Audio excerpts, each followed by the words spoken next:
Mini Retreat 2025. Mungu awabariki sana. Ni wakati mwingine tena kama ambavyo waongozaji wa vipindi wametuambia, niko mbele yenu kwa ajili ya somo linalohusiana na utunzaji wa kumbukumbu. Namna ambavyo tunapaswa kutunza kumbukumbu na hasa za biashara. Sitazungumzia mambo mengine, hasa nitajikita katika utunzaji wa kumbukumbu za biashara. Kama ambavyo wamenitambulisha, kwa majina ninaitwa Manase Geoffrey, na nitatumia muda huu kutafakari pamoja nanyi juu ya umuhimu wa utunzaji wa kumbukumbu zetu za biashara. Lakini kabla hatujaliangalia hilo, nichukue nafasi hii kwa namna ya pekee kushukuru viongozi wetu wa field wakiwa chini ya mchungaji Philbert Mwanga kwa kuchagua kuwa pamoja nasi katika mkutano huu. Mwenyezi Mungu awabariki sana. Pamoja na mlezi wetu wa chama cha ATAPE, Mwenyezi Mungu akubariki. Lakini kipekee pia ni mshukuru mchungaji Peter John ambaye amekwisha kufika kutuhudumia katika mikutano hii. Hatukuwa naye kwenye ibada asubuhi, lakini tutakuwa naye katika vipindi vinavyoendelea. Mwenyezi Mungu ambariki sana.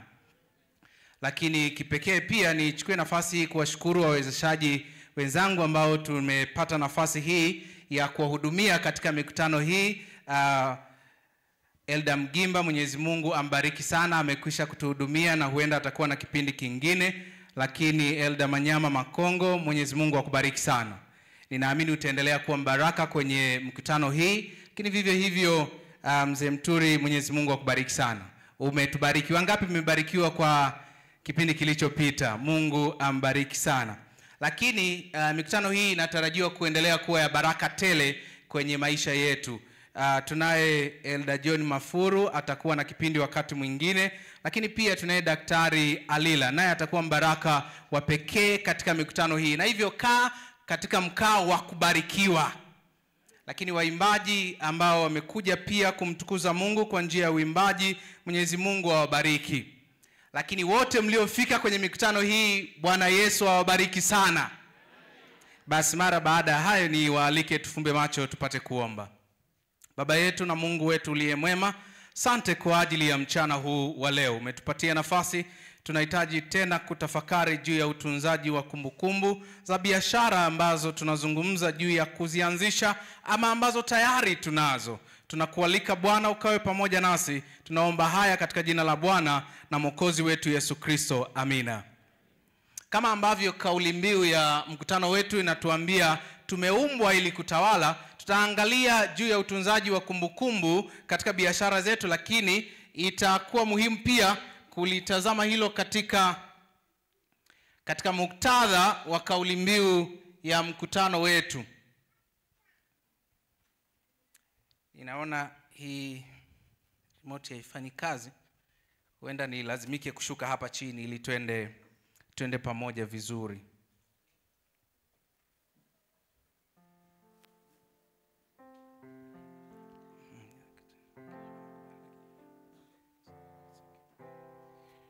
Basi kabla hatujaenda kuangalia namna ambavyo tunapaswa kutunza kumbukumbu, ingalikuwa muhimu sana tuangalie kwanza kumbukumbu ni kitu gani.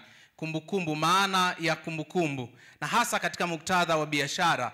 Utunzaji wa kumbukumbu ni namna ambavyo tunanakili, tunahifadhi, lakini baadaye wakati ambapo tunahitaji kuzifuta ama kuziondoa, namna mchakato mzima tunavyonakili, tunavyozitunza, na baadaye baada ya muda fulani tunahitaji kuziharibu zile kumbukumbu za biashara. Na hivyo huo mchakato mzima wa mchakato ya kunakili zile kumbukumbu za biashara, namna ambavyo tunazihifadhi, tunazitunza, lakini namna ambavyo baadaye tunaziharibu, ndio utunzaji wa kumbukumbu. Utunzaji wa kumbukumbu za biashara ni pamoja na nyaraka halisi, kwa maana zile dokumenti halisi ambazo unakuwa umezipata katika mchakato wa biashara, lakini mikataba zikionyesha tarehe, kiasi, lakini bidhaa ambayo imenunuliwa na vitu vya namna hiyo. Ndivyo ambavyo tunakwenda kuangalia. Utunzaji wa kumbukumbu linaweza kuonekana kama jambo lisilo la msingi sana, lakini utunzaji wa kumbukumbu za biashara ni kitu muhimu sana. Kama ambavyo ni muhimu kwetu kujua kusoma na kuandika, ndivyo ambavyo pia utunzaji wa kumbukumbu ni nini jamani? Ni muhimu. Ni muhimu sana katika maisha ya biashara. Kama ambavyo ni muhimu kujua kusoma na kuandika. Ni kweli hii ni taaluma. Wako wale masekretari wanakwenda kabisa darasani, wanajifunza kabisa namna ambavyo wanapaswa kutunza kumbukumbu. Lakini wako wahasibu wanakwenda kujifunza, miongoni mwa vitu wanajifunza ni utunzaji wa nyaraka ama kumbukumbu hizi za biashara. Ijapokuwa ni taaluma, lakini kwa kiwango fulani kila mtu anapaswa kuwa na ujuzi huu, kama ambavyo tunahitaji kujua kusoma na kufanya nini na kuandika. Yaani ni kweli ni taaluma, watu wanakwenda darasani, lakini si wote tunaweza kwenda kusomea habari za kumbukumbu. Licha ya hayo, ni muhimu kila mmoja kuwa na knowledge, tunasema basic skills tu za utunzaji wa kumbukumbu. Ni muhimu kama ilivyo muhimu kujua kusoma na kufanya nini na kuandika. Mgeukie jirani yako, mwambie utunzaji wa kumbukumbu ni muhimu. Labda kwa kuwa tumechagua kusema ya kuwa tumeumbwa kutawala, na mtawala mkuu kabisa ni yeye aliyetuumba, ninafikiri ingalikuwa vyema kuanza kutafakari hili kwa kusogea kwake yeye ambaye ni muumbaji wetu. Tumtazame atuambie, je, kweli inaweza kuwa muhimu kutunza kumbukumbu za biashara? Je, ni jambo la msingi sana litusumbue akili mpaka kweli tumetoa kiingilio kuja kwenye mkutano wa ATAPE na tujifunze kutunza nini? Kweli ni muhimu sana? Labda twende kwake yeye ambaye ametuumba na tuangalie katika utawala wake na namna ambavyo anashughulika na kumbukumbu, kama yeye ana jambo lolote la kutueleza kuhusiana na utunzaji wa kumbukumbu. Jambo la msingi, mwambie jirani yako, utunzaji wa kumbukumbu ni kanuni ya kimbingu. Sasa kuna mtu anaweza kusema, inawezekanaje? Na mimi nitakupeleka katika maandiko matakatifu. Musa amechukuliwa siku 40 mlimani. Amekuwa na Mungu kule mlimani kwa siku 40, na baadaye anashuka chini bondeni, na kwa sababu ya yale yote tunayojua yaliyotokea, kwa hasira anazivunja zile mbao mbili za nini? Swali la haraka. Amri 10 kabisa, umepewa serious ukariri amri 10. Unatumia muda gani kukariri? Mwana ATAPE ulioko hapa, unahitaji wiki ngapi kukariri amri 10? Si siku moja unaweza ukakariri. Na hivyo tunaweza tukakubaliana kama Musa alikuwa na Mungu siku 40 mlimani, maana yake kwa vyovyote hizi amri 10 alikuwa amefanya nini? Tunaelewana vizuri? Na anapozivunja, Mungu amwambii sasa, kwa sababu umeshazifahamu, endelea na maisha. Anamwambia tengeneza tena mbao mbili za nini? Alafu njoo nitaandika. Na hivyo inatuambia yeye aliyetuumba anatufundisha juu ya utunzaji wa nini? Wa kumbukumbu. Ndio maana anamwambia Musa, njoo tena nitaandika tena. Lakini kana kwamba haitoshi, katika kitabu cha Kutoka 17 fungu la 14, Bwana akamwambia Musa, andika habari hii katika kitabu iwe ukumbusho. Sio tu Mungu aliandika, lakini alimwambia na Musa afanye nini? Aandike. Na hivyo swala la kutunza kumbukumbu sio tu swala la kuamua kupenda au kutokupenda, ni swala la kanuni ya kimbingu, na yeye aliyemtawala anatufundisha kutunza nini? Kumbukumbu. Yeye mwenyewe ameandika na akamwambia Musa afanye nini? Aandike. Lakini pia katika Yoshua na sehemu zingine katika Biblia utaona tena na tena wanaambiwa wafanye nini jamani? Waandike. Wanaambiwa tena waandike.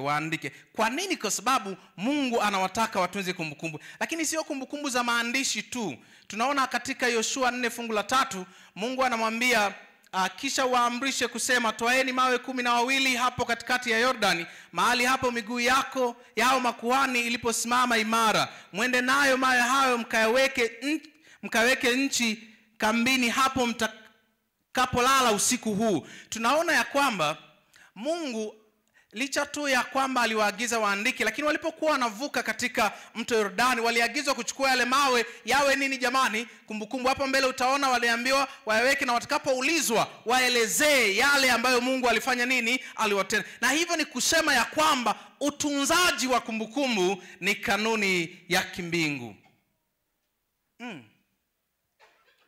Natamani tukitoka hapa tuelewane vizuri. Yaani ukitoka hapa uelewe ya kwamba utunzaji wa kumbukumbu ni nini jamani? Ni muhimu. Mbinguni nako kuna vitabu. Kuna jambo halijakaa vizuri sana. Mungu si anajua kila kitu? Anafahamu yaliyotokea, yaliyoko sasa na yatakavyokuwa. Lakini bado mbinguni anatunza nini? Sasa sisi ambao tunakula ugali na maharage na kuku, ni kwa kiwango gani tutahitaji kutunza kumbukumbu?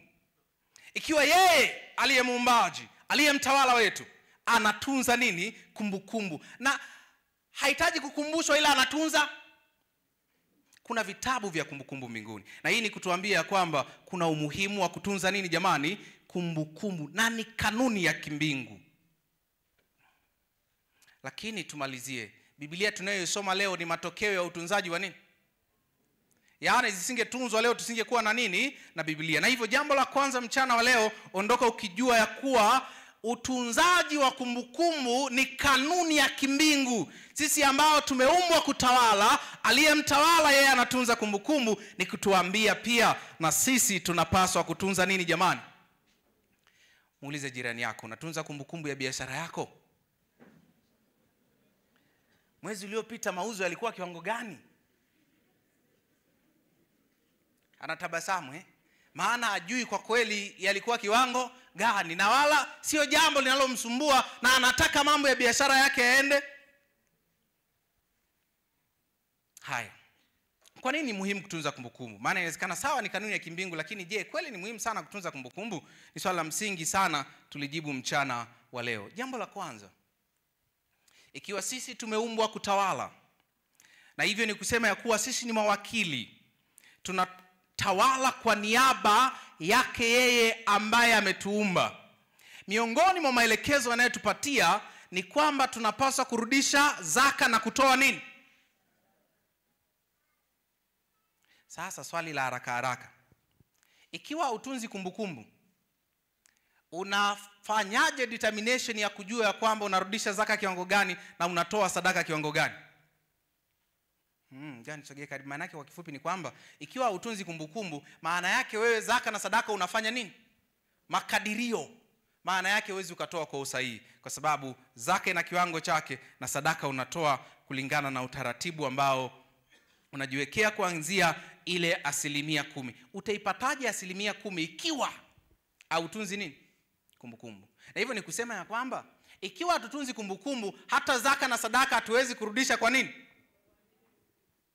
Kwa hiyo kwa kifupi ni kama nikisema kwamba hao wachungaji wangepita kwenye biashara zetu wakitutaka kumbukumbu wakazikosa, maana yake ni kutuambia tu ni kwamba kwa kweli zaka na sadaka tunazozirudisha hazina uhakika ya kuwa zina usahihi wake. Tunaanza kuelewana jamani? Na hivyo utunzaji wa kumbukumbu ni muhimu. Miongoni mwa faida yake ya kwanza kabisa, umuhimu wake ni kwamba inatusaidia kuwa waaminifu kwa Mungu sawa sawa na vile ambavyo tumeumbwa kutawala, na ambaye ametukaimisha majukumu haya kuwa watawala pamoja naye anatutaka turudishe zaka na kutoa nini? Sadaka. Tunawezaje kufanya hivyo ikiwa hatutunzi nini? Kumbukumbu. Na hivyo tunahitaji kutunza kumbukumbu. Lakini pia inatuwezesha kufuatilia masuala yetu ya kifedha. Kwa lugha ya Kiingereza wanasema financial monitoring. Inakusaidia kujua mwenendo wa biashara yako, hali ikoje, mambo yakoje, je ni mazuri au la. Unajua mzunguko wa fedha na faida ni vitu viwili tofauti. Kuna mtu ana mzunguko mdogo sana wa fedha ila anaweza kuwa na faida. Lakini unaweza ukawa na mzunguko mkubwa sana wa fedha lakini ukawa na faida. Sasa haya yote utayaonaje ikiwa utunzi nini? Kumbukumbu. Na hivyo ili uweze kuendesha biashara yako, ili wewe kama mtawala uweze kuitawala hiyo biashara yako vizuri, unahitaji kutunza kumbukumbu za mambo yako ya kifedha ili ziweze kusaidia kuweza kujua kweli unapata faida. Kuna watu ni kweli tunafanya biashara, lakini mtu akija kukuuliza tu mwezi uliopita ama jana ulipata faida kiasi gani, hujui. Hapo kuna jambo halijakaa vizuri. Hatutaweza kufanikiwa licha ya maarifa yote tutakayopewa hapa ikiwa tutunzi kumbukumbu za biashara zetu. Hatuwezi kukaa chini tukatathmini. Muangalie Mungu anapomaliza kuumba siku ya kwanza jioni, anasema akafanya nini?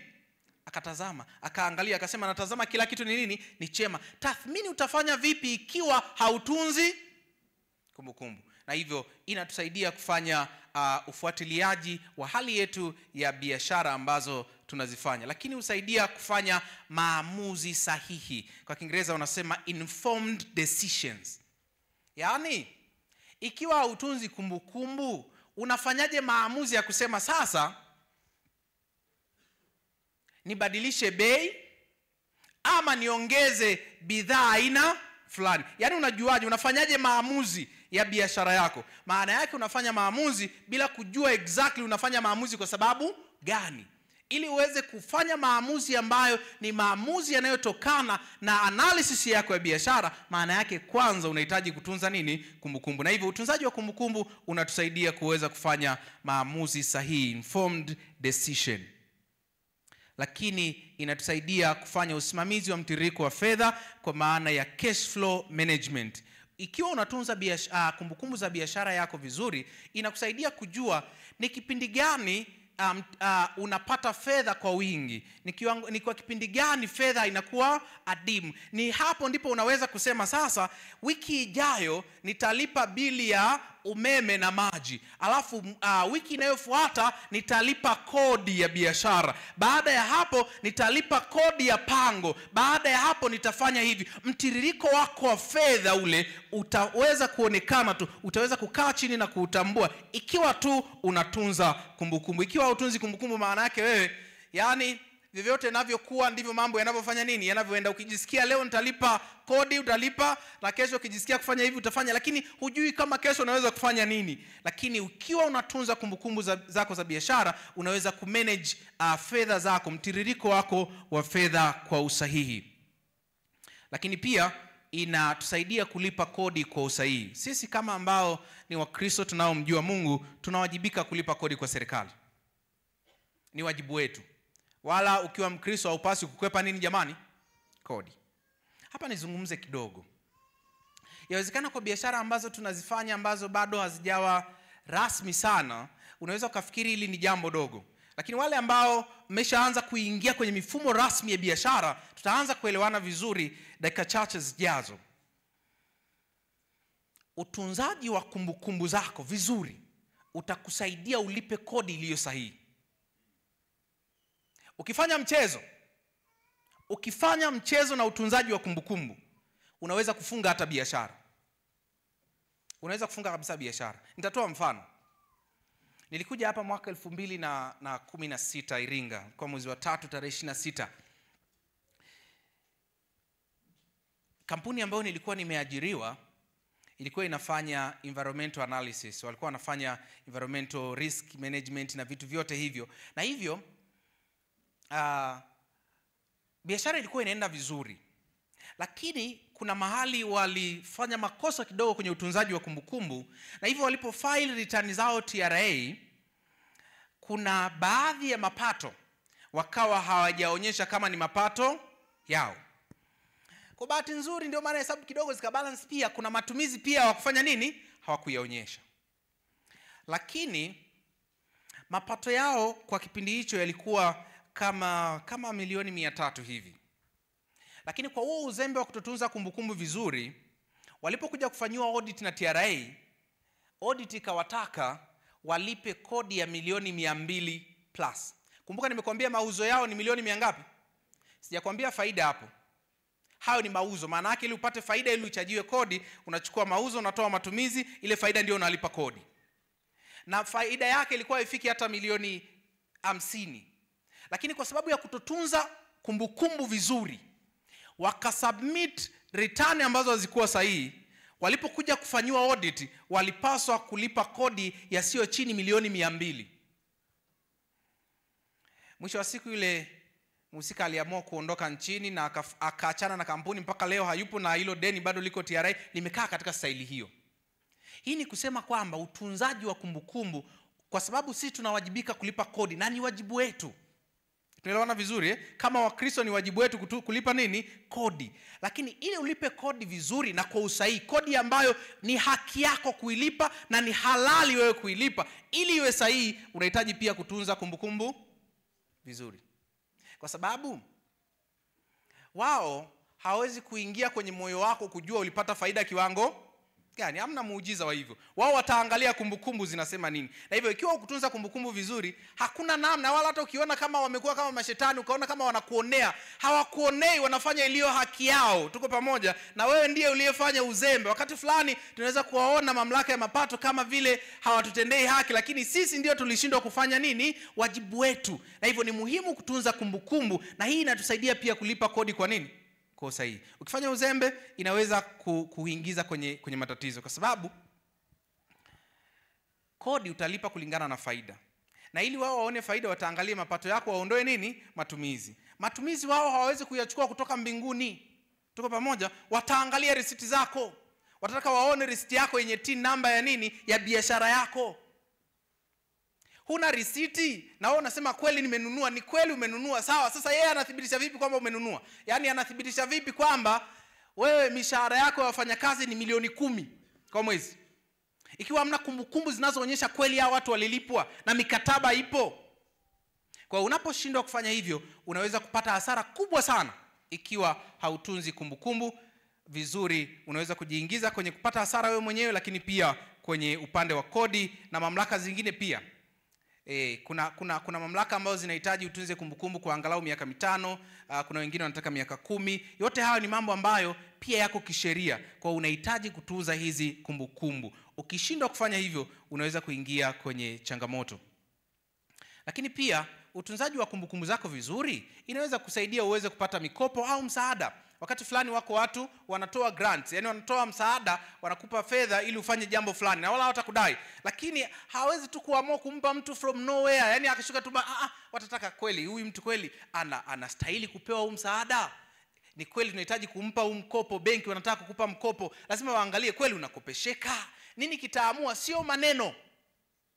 Kumbukumbu zako za biashara zitaonyesha ikiwa unastahili kuweza kupata mkopo au msaada. Lakini pia inaweza kukuepusha kuweza kupata hasara. Unaweza kupata hasara kubwa sana ikiwa utunzi kumbukumbu, kama ambavyo wasimamizi wa vipindi hapa wametuambia, mali bila daftari huisha bila nini jamani? Habari. Na hivyo utunzaji wa kumbukumbu ni jambo la muhimu. Mwambie jirani yako tena, utunzaji wa kumbukumbu ni jambo muhimu. Ni kumbukumbu za aina gani tunahitaji kuzitunza? Nataja mambo baadhi ambayo tunahitaji kuyatunza tunapotunza kumbukumbu zetu za biashara. Jambo la kwanza, tunahitaji kutunza mtaji wa biashara. Yaani ujue biashara yako ulipoanza ulianza na mtaji wa kiwango gani? Kuna watu wana biashara lakini ukiwauliza hivi ulianza na mtaji wa shilingi ngapi, hata afanye nini? Hajui. Na hivyo unahitaji kutunza kumbukumbu za mtaji wako wa biashara. Lakini pia unahitaji kutunza kumbukumbu za manunuzi. Hapa nasisitiza tena jamani, wale ambao biashara bado ni ndogo, na kwa kuwa tuko hapa tujifunze ili tuwe na biashara kubwa, baadaye yawe makampuni, huko tunako kwenda, haya ninayowaambia ni mambo ya msingi na ya muhimu sana. Utunzaji wa kumbukumbu zako za manunuzi, hizo ndizo zitaamua ya kuwa faida yako imekaa katika muundo upi. Ni kweli unatengeneza faida au hasara? Ni kweli inawezekana wewe unajua kabisa unatengeneza hasara, lakini kama hakuna kumbukumbu zinaonyesha unatengeneza hasara, hakuna namna inaweza kuonekana kuwa hasara, mpaka ambapo inaonekana kweli inathibitishwa kwa kumbukumbu ambazo zimetunzwa vizuri. Na kwenye manunuzi, tunza tunaita invoice, hati ya madai, ile ambayo unapewa ili uweze kulipa, unapaswa uitunze. Lakini zile delivery note, lakini idadi ya vitu ambavyo umevinunua, lakini umenunua vile vitu kwa gharama ya kiwango gani, hivi ndio vitakusaidia kuweza kufanya hesabu zako hapo baadaye. Lakini niweke msitizo pia hapa kwenye utunzaji wa EFD receipts. Kwa wale ambao mko kwenye biashara rasmi, hili ni jambo la msingi na muhimu sana, ambazo zimerasimishwa. Hakikisha unapata risiti zinaitwa EFD receipt, yani sio risiti ya mkono. Niangalie hapa kama ninaweza nikawa nayo moja wapo. Kama hii ndio risiti halali. Lakini pia haiwi halali ikiwa haina TIN namba yako ya biashara. Yaani wewe unaenda kununua, tuko pamoja, biashara yako inaitwa A&Z company, ile TIN namba yako ya biashara unapokwenda kununua, mpatie muuzaji aiweke, maana hiyo ndio inathibitisha ile risiti ni ya kwako. Ikiwa haina TIN namba, nani anajua kwamba uliokota barabarani? Na hivyo wanapokuja kufanya audit, wanaweza kuamua kukubali kama ni ya kwako au kutokufanya nini? Kukubali, ana haki kabisa kusema bwana, risiti hapana, toa, sio ya kwako. Ndipo hapo sasa unaanza kusema inakuwaje sio ni mimi ndio ulienda kununua, lakini kitakachomthibitishia ni ya kwako, iwe na TIN number ya kwako ya biashara. Hii ni sehemu ya muhimu sana. Hii inakusaidia sana kuthibitisha matumizi yako ikiwa ni ya halali. Hapa kwenye EFD receipt. Hizi zingine za mkono, kadiri ambavyo unaweza kuziepuka, ziepuke, zitakusaidia. Lakini ukilazimika sana zinaweza kutumika, lakini yani inategemeana tu na mtu ambaye atakuwa anakufanyia ukaguzi kwenye mamlaka ya mapato, anaweza kuzikubali ama kuzikataa. Risiti ambazo zinakubalika kabisa ni risiti za EFD. Hizi ni muhimu sana.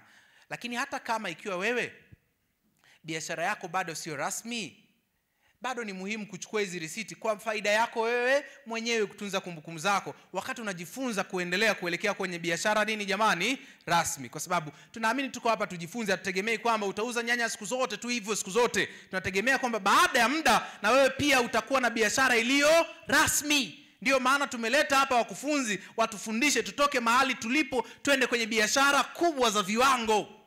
Wanaatape tunahitaji kufanya vitu vya kiatape, vitu ambavyo vinaonyesha kweli sisi ni nini? Watawala. Tumeitwa kutawala.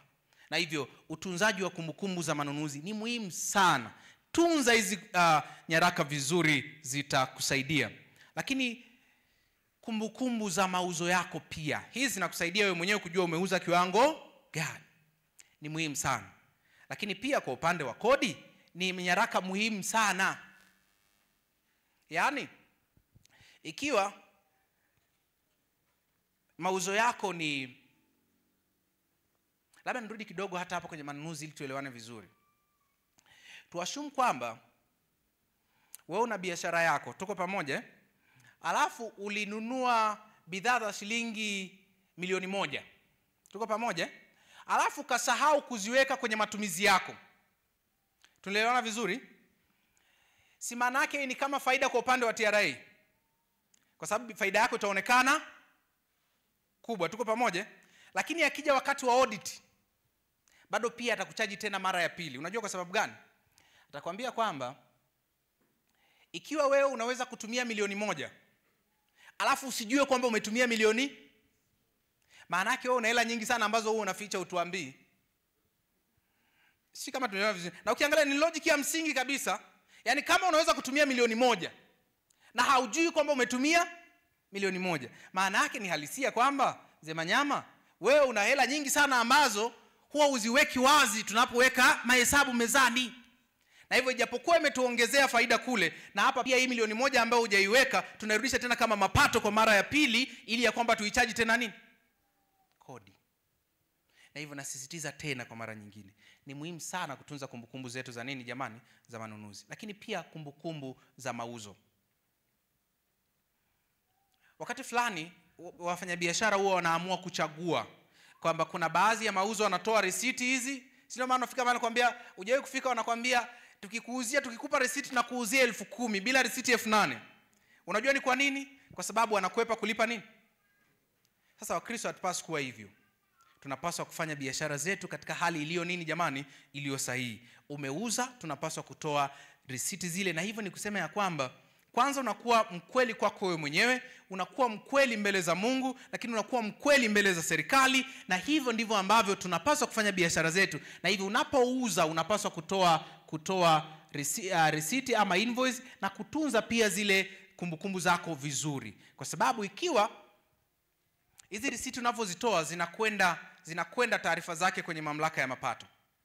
Sasa changamoto inakuja hapa. Umesema kwenye return yako ya biashara, mimi mauzo yangu kwa mwaka huu ni milioni 10. Lakini risiti ulizotoa ni za milioni 5. Hapo una fine na penalty za kutosha za kulipa. Kwa sababu hujatumia mashine ya EFD vizuri. Lakini pia mwingine unakuta anasema mauzo yangu ni milioni 10, lakini wakiangalia kwenye mfumo ni milioni 10 na ngapi? 15. Unajiingiza kwenye matatizo. Na hivyo toa hizi risiti kwa vizuri, tunza kumbukumbu, ili unapopeleka return zako ziendane na kile ambacho tayari ulishakisema hapo mwanzo. Kumbukumbu nyingine ya muhimu kutunza, weka kumbukumbu za gharama zako za uendeshaji wa biashara. Unatumia umeme kiwango gani? Unatumia maji kiwango gani? Unatumia usafiri kiwango gani? Unawalipa wafanyakazi wako kiwango gani? Hizi kumbukumbu za matumizi ya biashara ndizo zitadetermine ya kwamba wewe kwanza una zaka na sadaka ya kulipa kiwango. Ndizo hizo zitadetermine ya kwamba wewe unapaswa kulipa kodi kiwango gani. Kwa hiyo ni muhimu sana kuweza kutunza kumbukumbu za matumizi ya uendeshaji wako wa biashara. Hizi ndio zitaamua ya kwamba Jumamosi uweze kuleta zaka na sadaka kwa uaminifu. Lakini pia kumbukumbu za wafanyakazi, nafikiri labda yule ambaye atazungumzia habari za mambo ya kampuni anaweza kugusia kidogo habari za sheria za wafanyakazi. Hizi ni kitu muhimu sana. Hakikisha una mikataba na wafanyakazi wako, tunza zile kumbukumbu vizuri. Unaweza kuingia kwenye kesi mbaya ukalipa fidia kubwa kwa sababu tu kutunza kumbukumbu vizuri.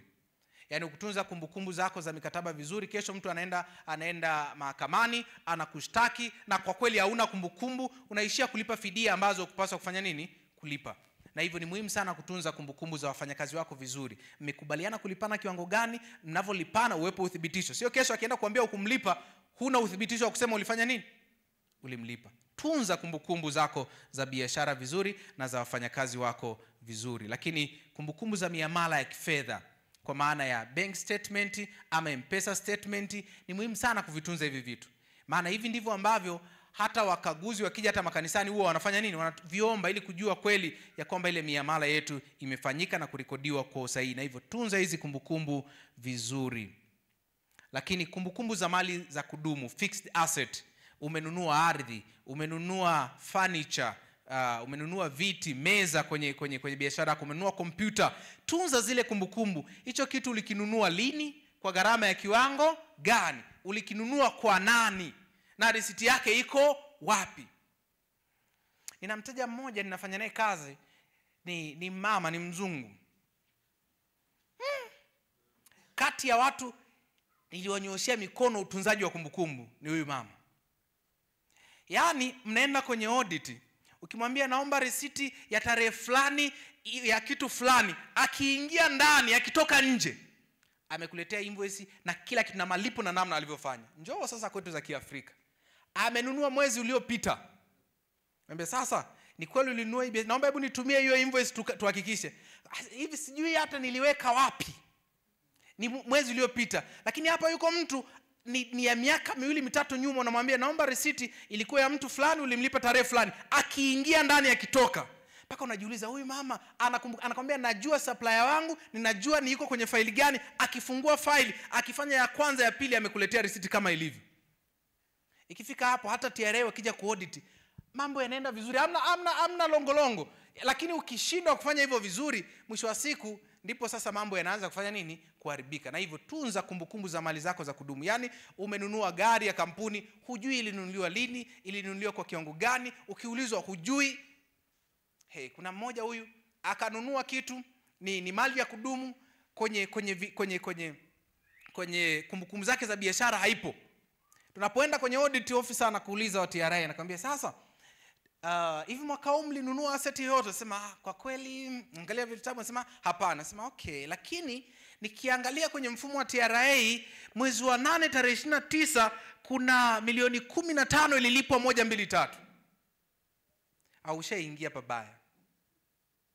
Tunza kumbukumbu za mali za kudumu ambazo unanunua kwenye biashara zako. Lakini kumbukumbu za madeni, ikiwa umekopa, tunza nini jamani? Kumbukumbu kwamba unadaiwa na kuwa na uthibitisho kwamba unadaiwa.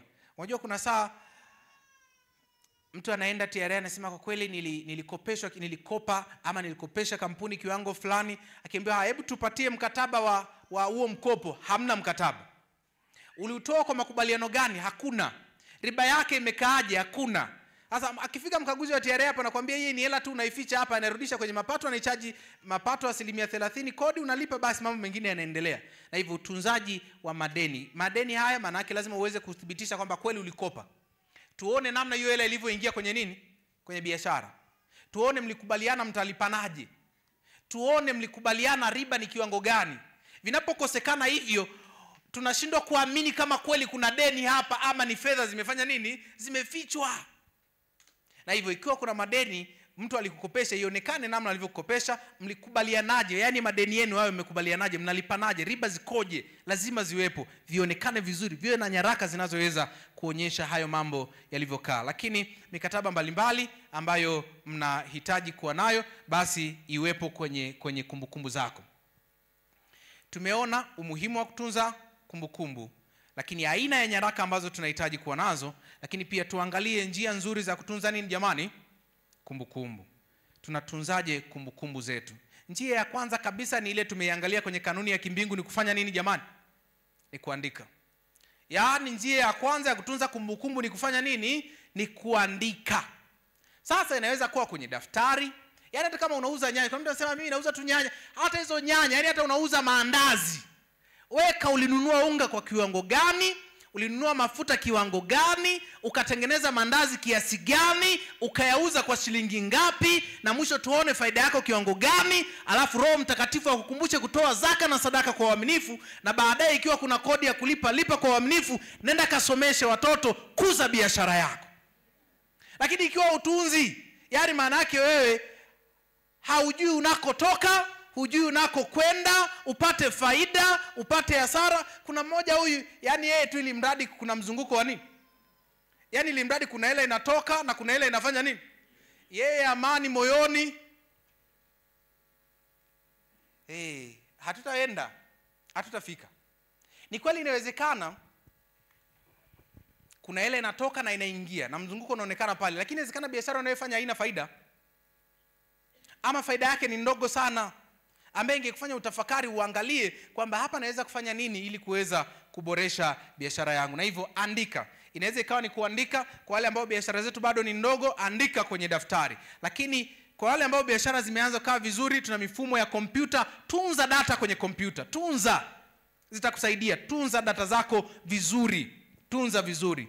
Lakini kuna mifumo mbalimbali ya kidigitali ya kutunza kumbukumbu kadiri ya ukubwa wa biashara yako. Biashara kama za kina Mzee Mgimba pale, maana yake wao wanapaswa kuwa na mifumo mikubwa zaidi ya kutunza nini? Kumbukumbu. Waweze kuishia tena kwenye kufanya nini? Kwenye kuandika. Tunza zile kumbukumbu. Tunza kumbukumbu vizuri. Jambo la kwanza unafanya nini jamani? Mwambie jirani yako andika. Muulize, huo unaandika? Unajua sisi ndio huwa tunachukulia poa. Mimi nakumbuka nimeajiriwa kwa mara ya kwanza na huyu ni mama mmoja wa kizungu, anakuja kazini, wala hata sio daftari zile za kawaida, anakuja pale anaandika, leo nitafanya hiki na hiki na hiki na hiki, akimaliza anakata. Lakini si mtu anaweza kaingia asubuhi ofisini, hajui anafanya nini, na ikifika muda wa kula anaenda kula, na akirudi mchana tena amekuja, na jioni kimuuliza hivi ulipokuwa ofisini ulifanya nini, naye afanye nini, hajui. Na hiyo sio tu kwenye biashara, maana yake ni kwamba hata sisi tulioajiriwa maofisini lazima uandike. Ukiulizwa ulifanya nini, wewe una uwezo wa kusema nilifanya 1, 2, 3. Andika. Andika. Ikiwezekana hata wale akina mama tu ambao mko nyumbani, andika asubuhi kwamba mimi asubuhi. Nakumbuka yule mama alikuwa anaandika hadi kwamba atatakiwa baadaye saa 4 apeleke mtoto shule. Akipeleka akirudi anatiki. Hapa tunaanza kuelewana. Shule inaanza kuingia. Kwa sababu wewe unakujaje kujua kwamba umefanya kilichotakiwa ikiwa una kumbukumbu yoyote? Jamani, si tulipelekwa na wazazi wetu kujua kusoma na kuandika. Sasa kama vyote vimeshindikana, hata kaandike tu basi sasa. Jamani, si umeshindwa kujumlisha na kutoa, basi andika tu sasa. Tunaelewana vizuri jamani? Cha kwanza kwenye utunzaji wa kumbukumbu ni kufanya nini? Ni kuandika. Lakini utunzaji wa zile nyaraka, kwa maana ya zile invoice unazopewa, ile mikataba, tunza. Jamani, narudia tena, tunza. Narudia mara ya 3, tunza. Unaweza kulipa kodi ya milioni 100 kwa sababu ulishindwa kutunza nini? Na ukupaswa kulipa kodi, lakini kwa sababu ulishindwa kutunza kumbukumbu. Unaweza kupata hasara kwenye biashara yako kwa sababu kutunza kumbukumbu, kutunza nyaraka. Yaani tukikuuliza wafanyakazi wako unawalipaje, tuone mikataba, tuone miamala namna ulivyolipa, tuone kodi ulizowakata namna ulivyopeleka TRA, tuone namna ulivyopeleka NCF. Tunza zile nyaraka, tunza. Narudia tena, tunza, zitakusaidia. Kwa sababu biashara bado havijakuwa, lakini kwa sababu tuko hapa na tunamwomba Bwana vikue hizo biashara. Ile saa biashara yako itakuwa kubwa, alafu ukapata hasara kwa sababu ya utunzaji wa nyaraka, utakumbuka haya ninayokuambia. Tunza kumbukumbu zako vizuri, tunza. Na kadiri ambavyo unaweza kutunza ukiwa na biashara ndogo, ndivyo ambavyo inavyokuwa kubwa, unajua namna ya kufanya nini? Ya kutunza. Usijidanganye kwamba eti leo kwa sababu ni ya nyanya na mchicha hutatunza, ila ukipewa kampuni utatunza. Uongo. Kama leo huwezi kutunza ya nyanya na mchicha, kesho ya makampuni hutaweza. Na hivyo tunza kumbukumbu zako zile. Kama ni document. Hapa jamani kuna changamoto kubwa, hasa kwetu wa Afrika. Kuna changamoto kubwa sana. Yaani risiti nyingine unaikuta iko reception pale kwa yule dada anayepokea pale. Nyingine unaikuta iko kwa HR. Nyingine unaikuta iko mfukoni kwenye koti. Nyingine ilishafuliwa, imebaki haionekani, ila tu inajulikana hii ilikuwa nini. Hatuwezi kwenda. Tunza zile kumbukumbu vizuri, tunza. Na njia nyingine rahisi, sasa hivi tuna simu. Ikiwezekana tu basi ukishapata ile simu ukijua zinakusumbua, piga picha, at least ziwepo mahali. Tunza zile kumbukumbu zako vizuri. Lakini hapa sasa nizungumze tu vizuri. Weka kumbukumbu mara tu muamala unapofanyika. Wahasibu tunaweza kukubaliana, ni kitu ambacho tunajifunza kabisa darasani, kwamba miamala hairekodiwi baadaye au kesho. Muamala unarekodiwa pale ambapo umefanya nini? Umefanyika. Yaani nimefanya muamala sasa hivi, kumbukumbu yake inapaswa kutunzwa sasa hivi. Ukishaanza kusema nitatunza baadaye, na baadaye kweli inakuwa nini? Baadaye. Na utunzaji wa kumbukumbu unakuwa rahisi ikiwa unatunza kwa wakati, lakini unaposhindwa kutunza kwa wakati, baadaye inakuwa changamoto sana. Yaani ni hivi. Kazi ambayo ulikuwa uifanye ndani ya dakika 20, ukishindwa kuifanya vizuri kwa dakika hizo 20, kesho utaifanya siku nzima. Kwa sababu ni muamala kweli tunauona benki. Tunakuuliza sawa, hapa ulikuwa unamlipa nani? Sema si ni kweli hivi nilikuwa namlipa nani? Unakaa dakika 20 na mtu anatafuta muamala mmoja. Na wakati ni kitu ambacho angekitunza kwa dakika moja, lakini anaingia ofisi hii, anatoka hii, anaenda hii, dokumenti moja tu anaitafuta kwa sababu hakutunza kwa wakati.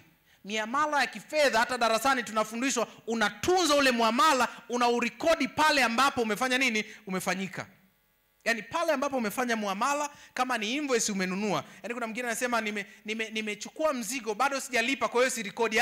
Tuna namna yetu ya kurekodi kwamba nimenunua mzigo, nimeupokea, ila bado sijafanya nini? Sijaulipia. Nikilipa tena na rekodi kwamba nimefanya nini? Nimelipa. Na hivyo miamala inapaswa kurekodiwa pale inapotokea. Na hapa nizungumze pia kidogo hata na waazini wa makanisa walioko hapa. Wakati fulani taarifa zinakuwa changamoto kwa sababu yaani ametoa hela wiki nzima, alafu akaenda kwenye baraza la kanisa akatoa tena na zingine, alafu ikifika mwisho wa mwezi ndio anataka akumbuke hela aliyotumia mwanzo wa nini. Lazima tu utupige, hakuna namna. Yaani kama ni mwanadamu unakula ugali na wali huwa duniani hapa, kama tu kutunza kwa wakati, ukweli kabisa unatupiga, hauwezi ukakumbuka hiyo miamala yote. Na hivyo njia pekee ni kuitunza pale tu inapofanya nini? Inapotokea. Tunza miamala yako pale tu ambapo inafanyika. Lakini pia hakikisha, nafikiri walizungumza pia hapa, zile taarifa unazozitunza hakikisha zimetunzwa ama zimerekodiwa kwa nini? Kwa usahihi. Yaani lazima kuwa kuna namna ya kuhakikisha kweli zile taarifa zimerekodiwa kwa usahihi. Isije ikawa ni shilingi 200,000 leo umeandika 1000 ngapi? 20,000, au ni 200,000 ukaandika 2,000,000. Hakikisha ya kwamba kuna namna unaweka ya kukagua accuracy ya zile nini? Ya zile data ambazo unazitunza. Hakikisha unafanya hivyo kwa sababu makosa machache yanaweza kugharimu sana kwenye biashara yako. Wako watu wamekimbia biashara. Wako watu wamefunga biashara kwa sababu ya utunzaji mbaya na mbovu wa kumbukumbu. Lakini pia tumehamia sana kwenye mifumo ya kisasa ya utunzaji wa nini? Wa kumbukumbu. Lakini inakuja na riski mbaya sana. Tunatunza kwenye kompyuta kama pale ya Elda Azizi. Mara pap kwenye gari pale umesahau, imepotea. Una backup mzee? Au ndo data za miaka 5 zimefanya nini? Narudia tena, hii inaweza kukuliza ukatoa machozi kama mtoto mdogo. Umetunza kumbukumbu zako kwenye kompyuta, alafu ikaibiwa na ukoo unaweka backup. Hapo ndio unaweza ukaona dunia kama hii ni chungu, kama Mungu vile amekuwa katili, amekuacha ukahisi kama uko peke yako hapa duniani. Ni muhimu sana system yako ya utunzaji iwe na namna ya kutengeneza nini jamani? Backup. Sisi kwa mfano pale Ngome tunatunza kumbukumbu zetu za fedha kwenye mfumo wa kihasibu unaitwa QuickBook, lakini tunafanya backup kila wiki. Tukimaliza kufanya hesabu za wiki hiyo tunafanya backup. Kwa hiyo ikitokea kama ni data tutapoteza data za wiki moja tu. Kwa sababu zingine zote tukimaliza tunaziweka kwenye backup, zinakuwepo online. Kwa hiyo njia yote unayotumia wewe, lakini hakikisha una nini jamani? Una backup. Yaani kuwe kuna namna ya backup. Yaani kuwe kuna namna ambayo ile original ikipotea, kuna namna tunaweza tukapata kumbukumbu mahali pengine. Siku hizi ni rahisi sana kutunza vitu wapi? Online. Scan list zako ziko kwenye faili pale, lakini zingine ziko online. Hiyo inakusaidia kwamba kukiwa na changamoto yoyote, ikitokea ofisi imeungua moto, unapata hasara ya nini jamani? Ya mali zile na nini, lakini data zako unazo. Kwa hiyo weka backup kwenye data zako ambazo unazitunza. Lakini pia ni muhimu kuhifadhi salama vizuri zile rekodi zako za miamala ya biashara. Yaani unapaswa kuzitunza, lakini hazipaswi kuwa kitu ambacho kila mtu anaweza kukifikia. Yaani sio kila mtu akijisikia anaweza kujua biashara yako inaendaje. Hapana. Tunza katika hali ambayo zile kumbukumbu zimehifadhiwa, mtu yeyote asiweze kuzifikia ambaye hapaswi kufanya nini jamani? Kuzifikia. Kwa hiyo tunza ziwe mahali salama. Ndio kole umeziweka kwenye faili, lakini hilo faili lako la matumizi liko pale reception au liko kwenye ile meza ambayo wageni wakifika ndio wanafanya nini? Wanalikuta pale. Tunza, ni hifadhi zile, ni siri zako za biashara, ziwe mahali salama. Lakini pale ambapo kadiri ambavyo inawezekana, tunawahimiza biashara kadiri ambavyo inavyokuwa kubwa, ni muhimu pia kuwekeza kwenye miundombinu ya kisasa ya utunzaji wa nini jamani? Wa data. Wale wenye biashara kubwa, yes, mnaweza kuendelea kutunza data kwenye kompyuta, lakini tutawatia moyo kutumia mifumo ya online ambayo data zile kwanza unaweza kuzipata mahali popote, ukiwa mahali popote, kwa kutumia kifaa chochote ambacho utaweza kuingia nacho kwenye mfumo. Kwa kadiri ambavyo inawezekana, tunza kwenye mifumo ya kidigitali. Hata makanisa tulionayo, kadiri ambavyo inawezekana, tuache kutunza data zetu tu locally. Kadiri ambavyo inawezekana, tuanze kutunza data zetu pia kwenye mifumo ya nini jamani? Ya kisasa. Hii itatusaidia kuweza kufanikiwa katika biashara zetu. Kwa dakika chache zilizobakia, niruhusu kama kutakuwa kuna mtu ana swali ama kuna mtu ananyongeza. Wafanya biashara wako hapa, ikiwa kuna mtu anasema kwa kweli nimeonja moto wa kutokutunza kumbukumbu, anaweza kutupa ushuhuda ili watu wakitoka hapa. Unajua wakati mwingine bwana, watu waelewi mpaka tuone vizuri kweli mambo yamemkuta mtu anasema hivi kumbe kweli ni muhimu kutunza kumbukumbu. Niliwaanza kwa kuambia utunzaji wa kumbukumbu ni kanuni ya nini jamani? Ya kimbingu. Ni kanuni ya kimbingu. Yeye mwenyewe ambaye anajua kila kitu, ana vitabu vya kumbukumbu wapi? Mbinguni. Sasa yeye anajua kila kitu. Yaani hata ukimuuliza mwaka 1401 kuwaje Tanzania, kama Tanzania ilikuwepo miaka hiyo, anajua, lakini bado ana vitabu vya kumbukumbu wapi? Sasa sisi ambao tunaishi tu miaka 70 hapa, tunapaswa kutunza kumbukumbu. Kama kuna mtu ana swali au nyongeza, tunaweza liangalia kwa dakika chache zilizobakia. Swali, nyongeza. Jamani, tumeelewana juu ya umuhimu wa kutunza kumbukumbu? Narudia tena, ni muhimu sana. Okay. Elda Azizi hapa anataka kusema kitu.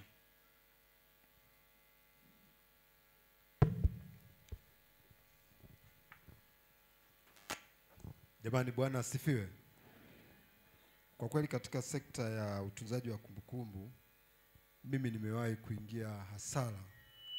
Mwaka juzi nilikuwa na kumbukumbu zangu za kazi na nyingi za professional yangu. Nikawa nina backup system yangu, nikaiamini sana. Hard disk ile ilikuwa na terabyte 1. yaani terabati moja ni sawa na GB 1000, na zilikuwa zimebaki sana, zinaweza labda zilikuwa zimebaki kama GB 10 tu. Kwa hiyo 990 zilikuweko hapo, na ninaitunza hiyo diski kwa uzuri mno, katika sehemu ambayo najua hata ikibiwa laptop, ikibiwe nini, lakini hii itafanya nini, itabaki. Na ilikuwa nikinisaidia sana. Kumbe zile disk zina expire date. Tuko pamoja? Yaani ikishazunguka muda fulani huwa inafanya nini, ina expire, wala hujaangusha wala hujafanya nini. Siku nakuja kuichomeka namna hii, tap, haisomi. Haraka kabisa nikaenda kwa fundi, akasema ime expire na haitengenezeki. Tuko pamoja? Hard disk hazifanya nini, hazitengenezeki. Huwa naiangalia mpaka leo iko pale, huwa naiangalia hivi na GB na 900 na ngapi na 90 ziko mle, siwezi kuzitoa kwa namna yoyote ile. Lakini pia nimekutana na hizi juzi hapa, wote mnafahamu kilichotokea. Kuna watu wengi wanahifadhi document zao kwenye maduka yao, kwenye ofisi zao, na ilichotokea imepigwa moto. Tuko pamoja? Na document nazo zimefanya nini, zimepigwa moto. Ina maana umeshapoteza kumbukumbu za nini, za biashara. Wakati fulani hata TRA unashindwa kabisa kuweza kufanya nini, kueleza. Utaeleza nini sasa? Hauko kokote ambako unaweza ukajitetea. Unajua katika ulimwengu ni kwamba mimi nilikuwa nafanya biashara, na mimi naenda nasema hivi, TRA wanafundishwa kuto kumwamini mtu. Yaani hilo la kwanza, ukishafika pale, yule meneja wa TRA au yule mkadiri anakuona wewe mwizi, muongo. Yaani kila kitu anakuona hivyo, ndio alivyofundishwa. Kwa hiyo wewe ndio unatakiwa kujitetea, umwaminishe kwamba wewe sio hivyo. Sasa hiyo kujitetea ndio unatakiwa uje na nini, na document. Sasa zimeungua, unafanyaje? Nimalizie kanisani. Kama ni kiongozi wa kanisa, utakumbuka kabisa kitu ambacho ni kigumu kuliko vyote ni utunzaji wa kumbukumbu. Wengine hata yale madaftari yale ya taarifa yale ya nini, yale ya matangazo, wanaandikaga kwenye vikaratasi hivi, flying paper hizi. Yaani wanaandika hivi, ukitoka imepotea. Hakuna kumbukumbu. Makanisa mengi hayana kumbukumbu ya miaka 5-3 iliyopita. Asante. Tutamalizia na Dr. Upanga pale, alafu tutakuwa tunafikia mwisho, naona na dakika kama 6. Huyu hapa.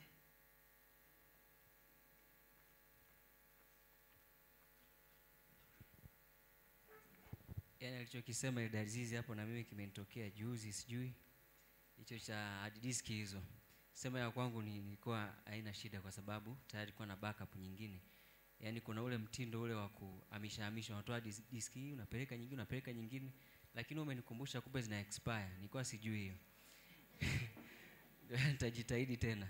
Ila kuna kitu umekitaja ambacho pia mwezeshaji amekisema kuhusu utunzaji wa kumbukumbu, hasa kwenye upande wetu wa kanisa. Wote tumekuwa hapa viongozi wa kanisa, wazee nini, inapofika wakati uongozi mmoja unapokwenda kwenye uongozi mwingine, nazungumzia kanisa mahalia, utakuta kiwanja kilinunuliwa 2015, leo ni 2020, unasikiaga tuna kiwanja sehemu fulani. Ni wapi kule? Kilolo. Alinuaga nani yule? Unakumbuka wakati ule wa mzee kiongozi Manase Kiesa? Huo.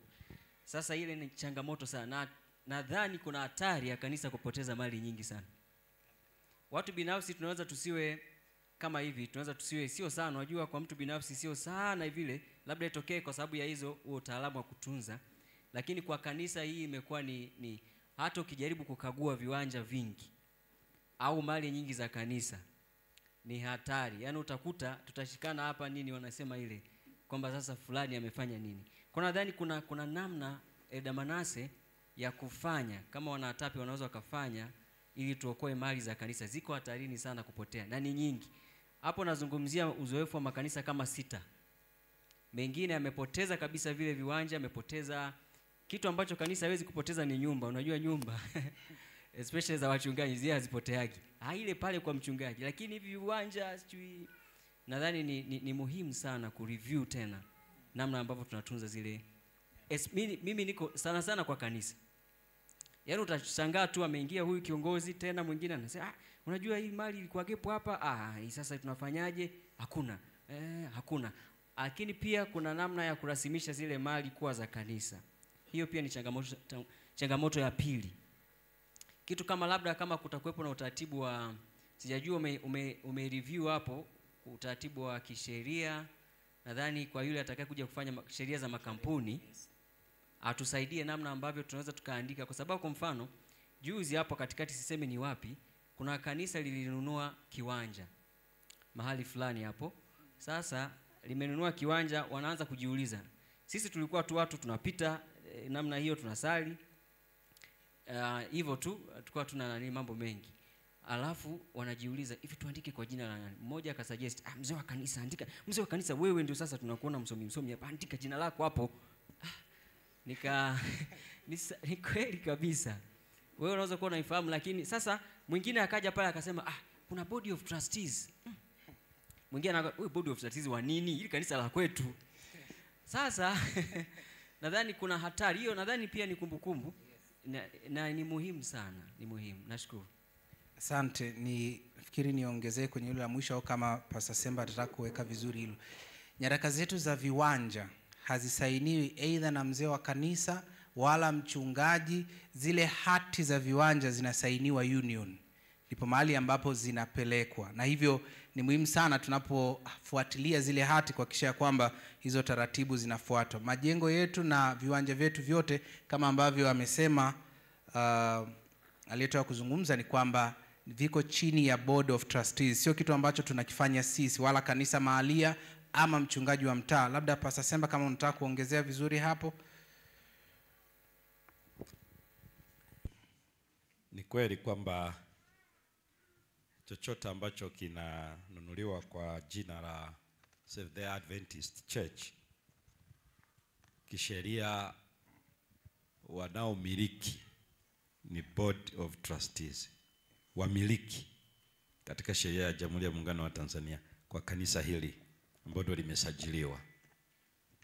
Na ukinunua kama kanisa alafu kikaandikwa jina langu Semba, ikatokea shida, hicho kitaenda kwa sababu ni cha kanisa. Iko wapi hiyo nani ambayo ni kanisa? Hakuna.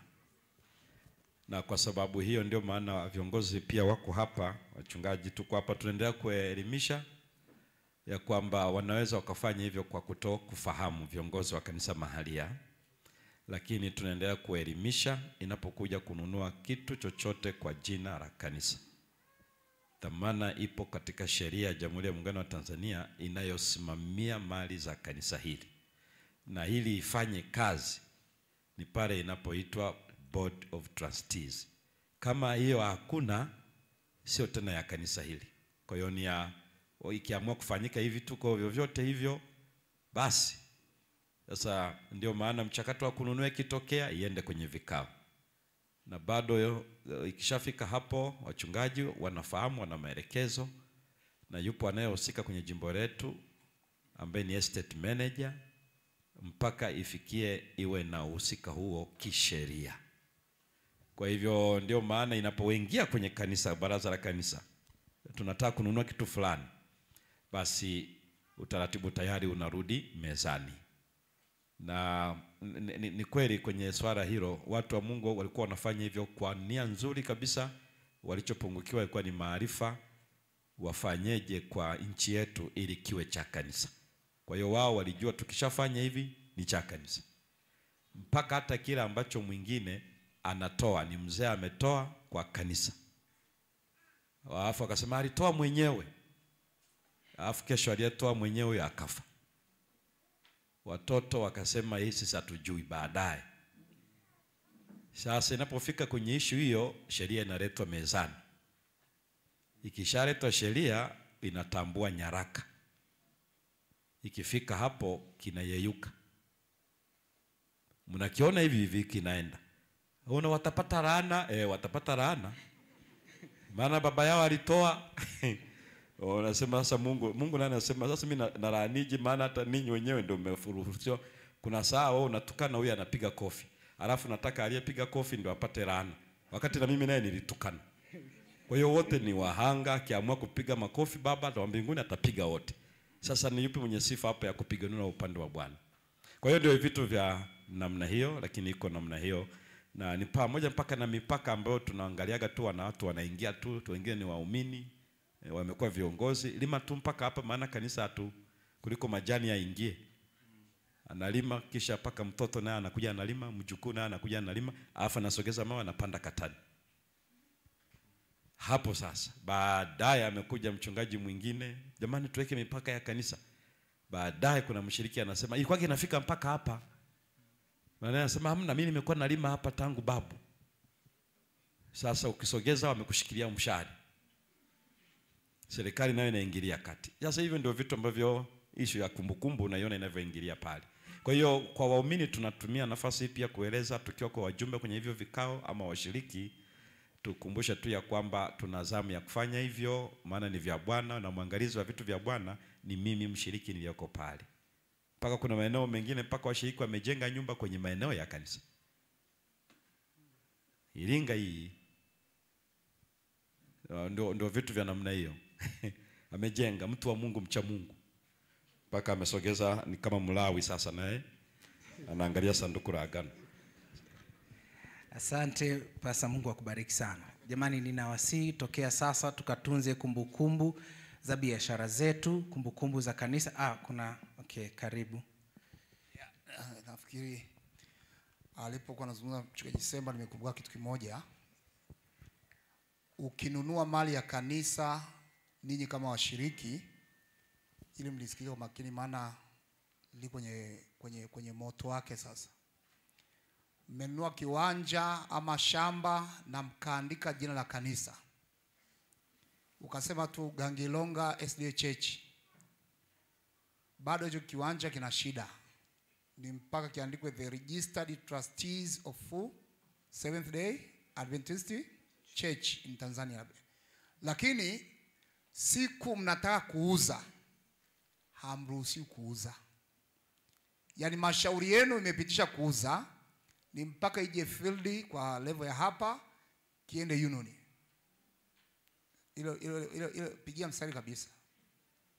Yaani unajua mnanunuaga kwa pesa, mnasema za kwetu, si ndio? Ila zile pesa ni za kanisa.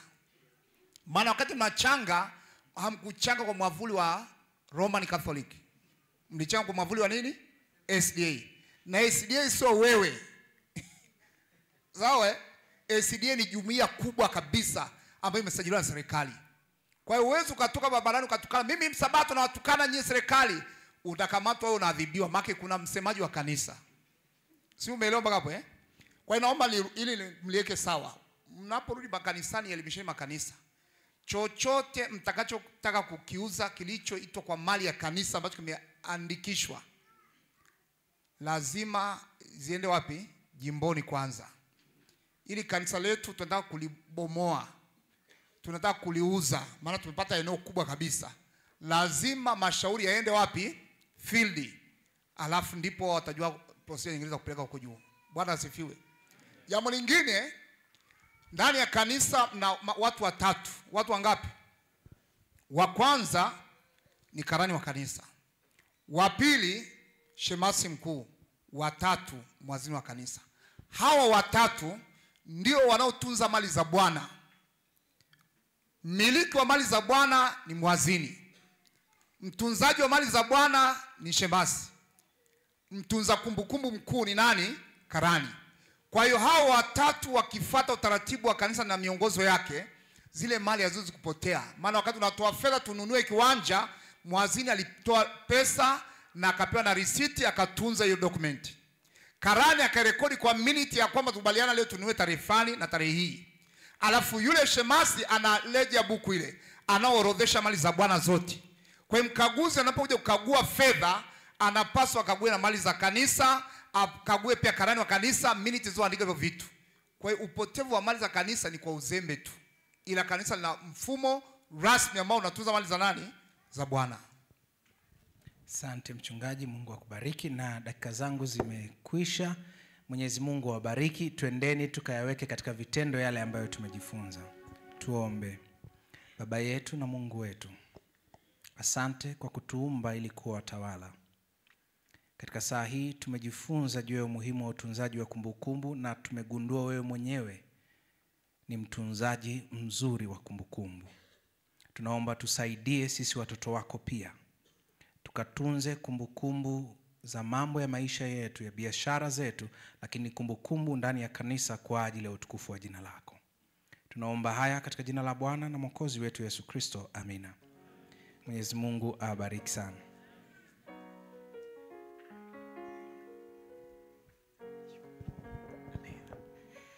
Wapendwa, tunasemaje kwa kipindi kizuri? Tumbariki mtumishi wa Mungu huyu. Abarikiwe na Bwana. Unajua wakati kiwa unapanda kwenye zile ngazi, sijui maono yakanijia, natamani nikuulize swali. Niulize tu bila shida. Nataka unihitajie kidogo tajiri namba 1 duniani. Anaitwa nani? Elon Musk. Unajua nini? Yeah, najua. Sawa. Sehemu tajiri duniani ni wapi? Takwimu zinabadilika. Sawa. Lakini nafikiri kwa sasa inaweza kuwa Marekani. Sasa umekosa kwa herufi kubwa sana. Sehemu tajiri zaidi duniani ni makaburini. Makaburini? Ni makaburini. Kwa nini? Nikupe tu kupitia kitabu fulani aliandika Oprah Winfrey. Aliandika kwamba makaburini ni sehemu tajiri sana kwa sababu ni utamaduni wa binadamu karibu dunia nzima. So wepesi sana kuandika kumbukumbu. Kuna watu wengi sana wanakufa.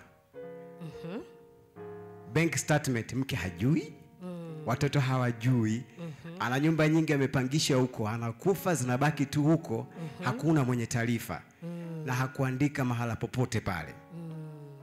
Kwa hiyo watu wanakufa akiwa na full details, ni kama library inazikwa, ina kila kitu, lakini hakuandika popote. Hapo sasa nakuelewa. Umepata picha? Nimepata kitu. Lakini pia kupitia somo hili la leo tumekumbushwa kwamba utunzaji wa kumbukumbu hii ni kanuni ya kimbingu. Yaani kwamba muasisi ni Mungu mwenyewe. Jamani, tunasemaje kwa kipindi